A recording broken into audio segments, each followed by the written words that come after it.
Хаотична надворешна политика, блокирање на евроинтегративните процеси, неуспешно справување со пандемијата, рецесија, зголемена невработеност, лош почеток на учебната година, пропадната банка, се само дел од причините наведени од лидерот на ВМРО-ДПМН Христијан Мицковски, поради кои бара од премиерот Заев да си поднесе оставка од функцијата. 100 дена од сработеното на владата ги оквалификува како целосен дебакл.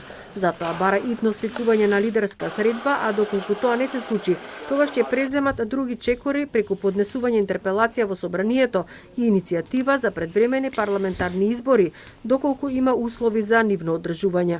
Ја реактуализирам потребата веднаш од лидерска средба.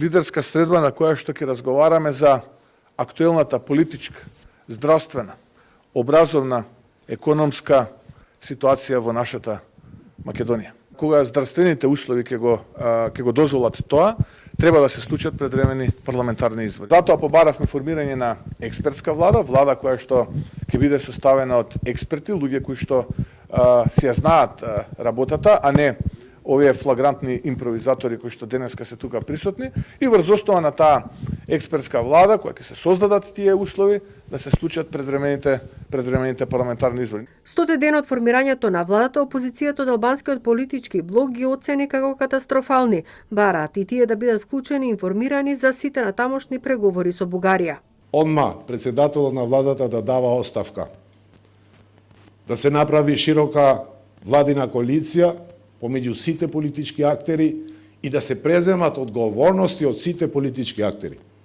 Заедно да седнеме и да работиме околу кризата, а заедно да седнеме и да земаме обврски, затоа што треба политичарите да си земат обврски и да го решиме спорот со соседот сега Бугарија.